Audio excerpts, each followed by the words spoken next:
بسم اللہ الرحمن الرحیم۔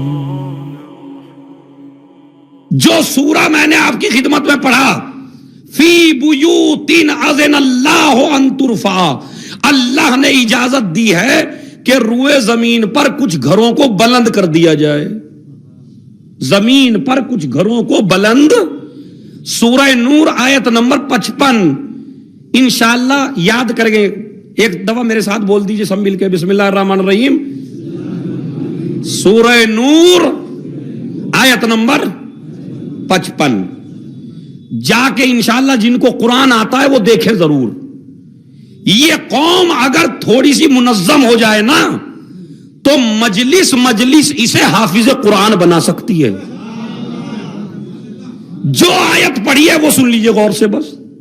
فی بیوت، سورہ نور آیت نمبر 55، فی بیوت اذن اللہ ان ترفع، اللہ نے اجازت دی ہے کہ کچھ گھروں کو زمین پر بلند کر دیا جائے۔ کون سے گھروں کو؟ یذکر فیہا اسمہ، اس گھر کو زمین پہ بلند کرو جس میں اللہ کا تذکرہ ہوتا ہو۔ کس کا تذکرہ ہوتا ہو؟ اللہ کا تذکرہ۔ میں ترجمہ ذرا، اور ترجمہ ہے صرف اللہ کا تذکرہ، لیکن میں ایک حدیث کو ایڈ کر کے ترجمہ کیا کرتا ہوں، روئے زمین پر سب سے بلند وہ گھر ہے جس میں اللہ کا تذکرہ ہوتا ہو اور آل محمد کا ذکر ہوتا ہو۔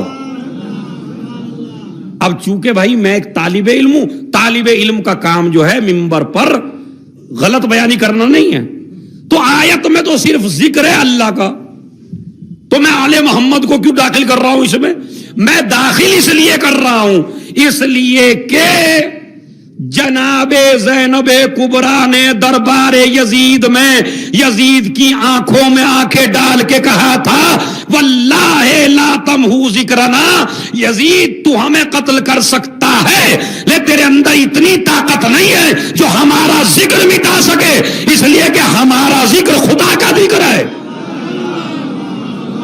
تو روئے زمین پہ وہ گھر سب سے بلند ہے یذکر فیہا اسمہ، جس میں اللہ کا تذکرہ ہوتا ہو۔ اور میرا موضوع تسبیح زہرا ہے، یسبح لہ فیہا بالغدو والآصال، اور پوری زمین پہ سب سے بہتر گھر وہ ہے جس میں صبح و شام اللہ کی تسبیح پڑھی جاتی ہو، اللہ کی تسبیح کی جاتی ہو۔ ہم اور آپ کون سے گھر کو بلند سمجھتے ہیں؟ جس گھر کی عمارت بہت بڑی ہو، 4 منزلہ، 50 منزلہ، 25 منزلہ، اما دبئی میں تو ہے 165 منزلہ۔ اور مجھے عمرہ جانے کا شرف حاصل ہوا، پروردگار بحق زہرا اس مجلس کی برکت سے آپ کو بھی حج و عمرہ نصیب ہو، انشاءاللہ ضرور ہوگا، اس لیے کہ کوئی زیارت نہیں ہوتی جب تک زہرا کی تائید نہ ہو۔ صحیح ہے؟ تو زہرا کی مجلسوں میں انشاءاللہ ہماری گزارش ہے یہ قبر زہرا اپنی آنکھوں سے دیکھ کے آئیں تاکہ ان میں جوش ایمانی پیدا ہو۔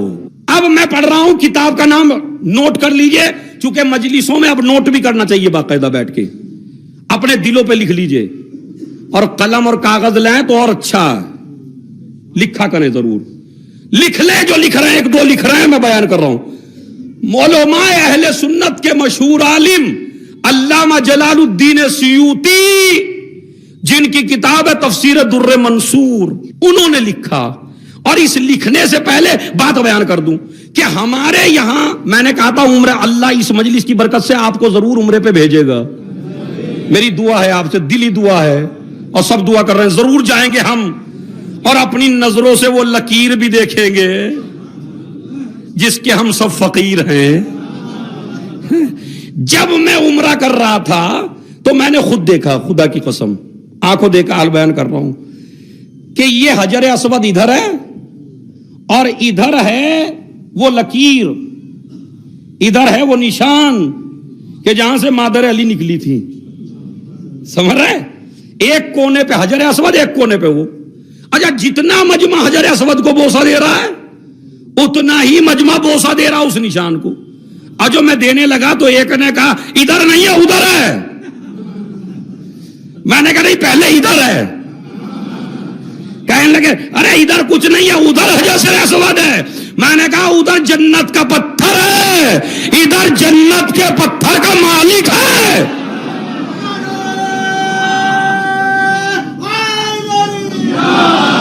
ادھر مالک ہے جنت کا، ادھر بھی بوسہ دو۔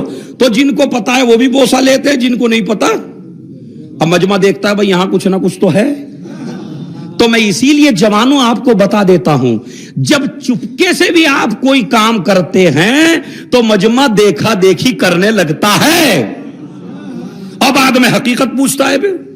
تو جب ہم گئے تو دور سے نظر آیا کعبے کے بالکل قریب جو بادشاہ ہے وہاں کا کنگ، اس کا محل ہے۔ جو گئے ہیں وہ تائید کریں گے میری، دور سے گنبد نظر آتا ہے۔ میں پہلی دفعہ گیا تھا، میں نے سوچا بھائی یہی کعبہ ہے، شاید اس کے نیچے کعبہ ہوگا، کیونکہ اتنا بڑا گنبد ہے وہاں کعبے سے تھوڑی دوری پہ، اور دور سے تو لگتا ہے نا کہ جیسے کعبہ ہی کے پاس ہے، بالکل، اور ہے کعبے کے پاس بالکل، چاروں طرف مسجد الحرام، ادھر اس کی بلڈنگ بہت بڑی۔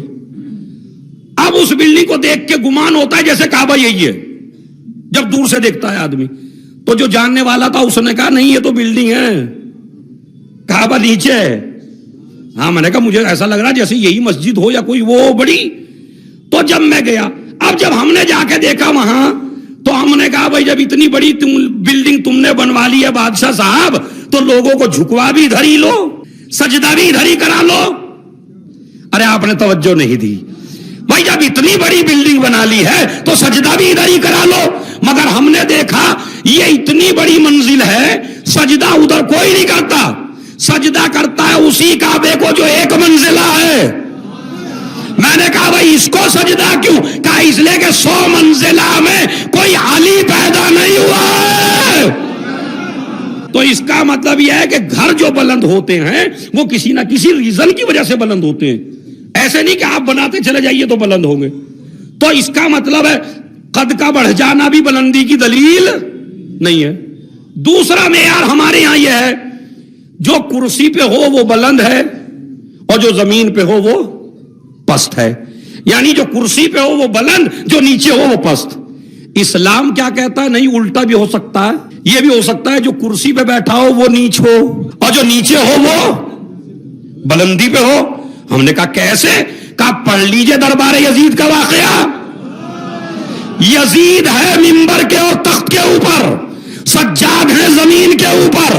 دنیا سمجھ رہی تھی یزید عزت دار ہے، میرے مولا نے صحیفہ سجادیہ میں ہاتھوں کو آسمان کی طرف اٹھا کے، اور خدا کی قسم اگر اٹھ کے داد دینی ہے نا تو ذاکروں کے نقطوں پہ نہ دو، امام کی اس حدیث پہ دو۔ پتہ ہے کیا کہا امام نے؟ میرا مولا فرماتا ہے یزید تخت کے اوپر ہے، سجاد نیچے ہیں، فوراً ہاتھ اٹھا دیا آسمان کی طرف، الہی ان رفعتنی فمن ذا الذی یدعونی وان وضعتنی فمن ذا الذی یرفعنی۔ اے پالنے والے، جسے تو گرا دے اسے کوئی بلند نہیں کر سکتا، جسے تو بلند کر دے اسے کوئی گرا نہیں سکتا۔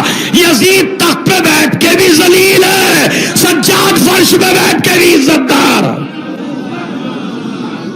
تو اس کا مطلب ہے اس مجلس کے بعد دوسرا میسج میں آپ کو کیا دینا چاہتا ہوں، میں بھی ذرا جوش میں آ گیا، آسانی سے سن لیجئے، خطابت ہے ہی اس کا نام بھائی، سمجھ رہے؟ سن لیجئے، آج کی مجلس سننے کے بعد، امام سجاد کا قول سننے کے بعد، حکومتوں سے، اقتدار سے، سلطنت سے، دولت والوں سے ڈرنے کی ضرورت نہیں ہے۔ امام سجاد کیا کہتے ہیں؟ پالنے والے جسے تو گرا دے اسے کوئی بلند نہیں کر سکتا، اور جسے تو بلند کر دے۔ اب ہسٹری کا نقطہ سناؤں، اگر اللہ نے کسی کو بلند کیا ہے اور مجمع اسے گرانا چاہے تو اللہ کبھی گرنے نہیں دیتا۔ یقین نہیں آتا تو دیکھ لیجئے، ظالموں نے بھی حسین کا سر زمین پہ نہیں رکھا ہے، نوکے نیزہ پہ بلند کر کے بتا دیا۔ جو اللہ کے لیے کام کرتا ہے اس کو ڈرنے کی ضرورت نہیں۔ اب سنیے، علامہ جلال الدین سیوطی تفسیر در منصور سورہ نور کی تفسیر آیت نمبر 55، اس میں یہ ہے، بھائی میں اس منبر سے آپ کو صحابی کا نام نہیں بتاؤں گا۔ اگر کسی کو صحابی کا نام دیکھنا، ویسے اچھی بات میں نام ہے، میں نام بھی لے سکتا ہوں، لیکن میں سوچتا ہوں کل تک انتظار کروں کہ مجھے کون نام آ کے بتاتا. جہاں دوسروں کی آ کے بتاتے ہو فلاں وہ پڑھ گیا, فلاں یوں پڑھ گیا, فلاں وہ پڑھ گیا, تو بھائی دوسروں کی بات میرے سے نہ بتائیے گا, جو میں آپ کو ہوم ورک دے رہا ہوں وہ بتائیے گا مجھے آ کے. سمجھ رہے؟ تو میں دے رہا ہوں آپ کو. اگر کسی کو عربی نہیں آتی, فارسی نہیں آتی, تو مولانا فرمان صاحب کا قرآن سب کے گھر میں ہوگا, اور اگر نہیں ہے تو لائیے قرآن رکھیے اپنے گھروں میں, ترجمہ اس کا پڑھیے. یہ کتاب اس لیے نہیں تھی کہ بیٹی کو جہیز میں دے دیجئے بس, یہ کتاب اس لیے تھی اسے پڑھنا ہے. نہج البلاغہ پڑھنی ہے, صحیفہ کاملہ پڑھنی ہے, قرآن پڑھنا ہے. اگر تم یہ 3 کتابیں پڑھ لو نا تو پھر دیکھو اللہ تمہیں کتنا بلند کرتا ہے. ہماری کم سنو, پڑھو زیادہ. ہم نے تو تمہیں 50 سال ہو گئے سناتے سناتے, تم جہاں تھے 50 سال پہلے تھے وہیں ہو. ہماری نہ سنو, سنو آل محمد کی بس. آل محمد بلند کرتے ہیں آدمی کو. ہم تو خود ہی بلند نہیں ہیں, ہم آپ کو کیا بلند کریں گے بھائی. اور میں آپ کے جنت کی ضمانت کیسے لے لوں جب مجھے نہیں پتا میں جاؤں گا یا نہیں جاؤں گا بھائی. سمجھ رہے؟ وہ کہتا ہے وہ تم سارے جنتی بیٹھے ہو. اس میں تو کوئی شک نہیں, حسن ظن کی بنیاد پہ کہہ سکتے ہیں, لیکن جن کے ہاتھ میں جنت ہے وہ رشتہ داری کی بنیاد پہ جنت میں داخل نہیں کرتے. وہ دیکھتے کیریکٹر اچھا ہے یا نہیں ہے, رشتہ داری کی بنیاد. تو اب سنیے کیا ہے.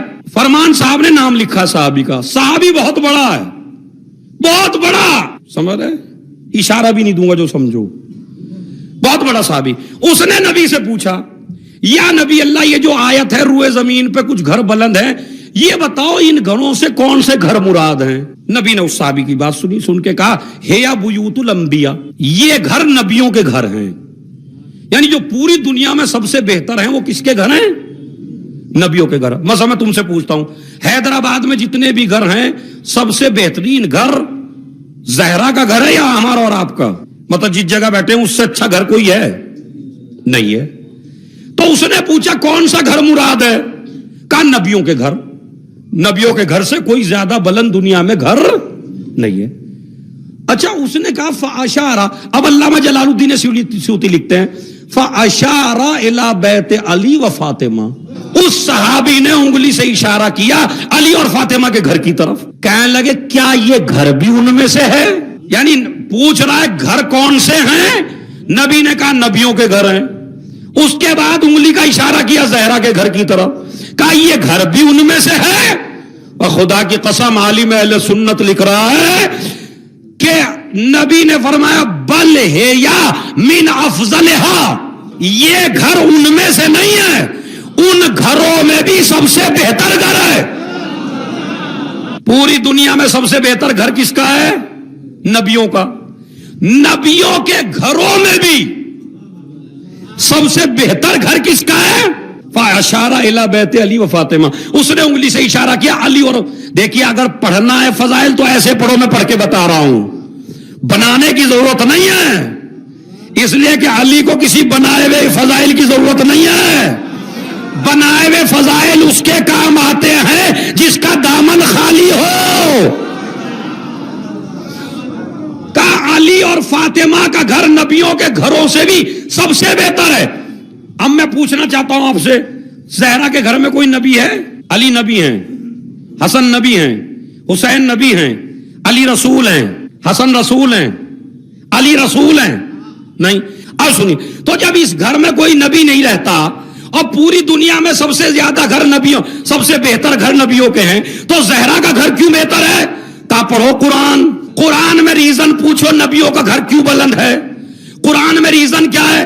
نبیوں کا گھر اس لیے بلند ہے اس لیے کہ اس میں اللہ کا تذکرہ ہوتا ہے. تو زہرا کا گھر نبیوں کے گھروں سے, میری مجلس کا سب سے قیمتی جملہ ہے, جوانوں گوا نہ دینا, علی اور زہرا کا گھر پوری دنیا میں سارے نبیوں سے بھی بہتر اس لیے ہے کہ نبیوں کے گھروں میں, سارے نبیوں کے گھروں میں جتنا اللہ کا تذکرہ سارے نبیوں کے گھروں میں ہوا, اس سے زیادہ اللہ کا تذکرہ اکیلے فاطمہ کے گھر میں ہوا. کوئی مبالغہ نہیں ہے, کوئی زیادتی نہیں ہے, کوئی بڑھانا نہیں ہے. جتنا اللہ کا تذکرہ آدم سے لے کے رسول اسلام تک سارے نبیوں کے گھروں میں ہوا، اس سے زیادہ اللہ کا تذکرہ اکیلے فاطمہ کے گھر میں ہوا۔ کہا دلیل کیا ہے؟ میں نے کہا دلیل ہے نبی کی وہ حدیث ضربت علی یوم الخندق افضل من عبادت الثقلین، علی کی تلوار کا ایک وار ثقلین کی عبادت پر بھاری ہے۔ تو جس کا ایک وار ایسا ہے اس کی نماز کیسی ہوگی، اس کا سجدہ کیسا ہوگا؟ خدا کی قسم، اب جملہ سن لیجئے، اگر فضائل پڑھنے ہیں تو پڑھو اس طرح، اگر علی کا سجدہ اور نماز نہ ہو تو قرآن کو نازل ہونے کا موقع نہیں ملتا۔ یہ علی کا عمل ہے جو قرآن کو زمین پہ اتار کے لا رہا ہے، یہ زہرا کا عمل ہے جو قرآن کو زمین پہ لا رہا ہے، یہ حسن و حسین کا عمل ہے، ورنہ یہ قرآن عرش پہ رہ جاتا۔ یہ آل محمد کے کردار کی بلندی ہے کہ قرآن فرش پہ آ گیا۔ آپ سمجھ رہے ہیں؟ اور اب سنیے کہ چونکہ جتنا اللہ کا تذکرہ سارے نبیوں کے گھروں میں ہوا، دوسرا فرق اور سن لیجئے، اور وہ فرق بھی غور سے سنیے۔ نبیوں کے گھروں میں جہاں نبی رہتے ہیں وہاں بہکے ہوئے لوگ بھی رہتے ہیں، ہسٹری ہے بھائی۔ نبیوں کے گھروں میں جہاں مومن رہتے ہیں وہیں پہ گناہگار بھی رہتے ہیں، کافر بھی رہتے ہیں۔ کہلے بولا کہ یہ کیسے رہتے ہیں؟ میں نے کہا دیکھ لیجئے، جناب نوح کا گھر دیکھ لیجئے، بیوی بھی بہک گئی، بیٹا بھی بہک گیا۔ اب سب نبیوں کے نام کیوں لوں بھائی میں؟ بس اشارہ کرنا کافی ہے کہ نبیوں کے گھروں میں کبھی بیوی بہکی، کبھی بیٹا بہکا۔ زہرا کا گھر وہ ہے کہ جس میں آج تک کوئی نہیں بہکا۔ ارے ایک مثال بتاتا ہوں میں، اگر حیدرآباد یا پورے ورلڈ میں کوئی گھر ایسا بھی دکھا دو جس میں مومن پیدا ہوئے ہوں تو میں اس کی دوسری پشت میں غلط آدمی دکھا دوں گا، تیسری پشت میں غلط آدمی نظر آئے گا، چوتھی پشت میں غلط آدمی نظر آئے گا، مگر واہر زہرا کا گھر 12 نسلیں ہیں، 12واں آج بھی ہے مگر کوئی بگڑا ہوا نہیں ہے۔ ایک مجھے بتا دیجئے زہرا کے گھر میں بگڑا ہوا ہے، اور تیسرا فرق سن لیجئے زہرا کے گھر میں اور نبیوں کے گھروں میں۔ نبیوں کے گھروں میں جنت والے رہتے ہیں، بڑی آسانی سے کہتا ہوں، زہرا کے گھر میں جنت والے نہیں رہتے، جنت کے سردار رہتے ہیں۔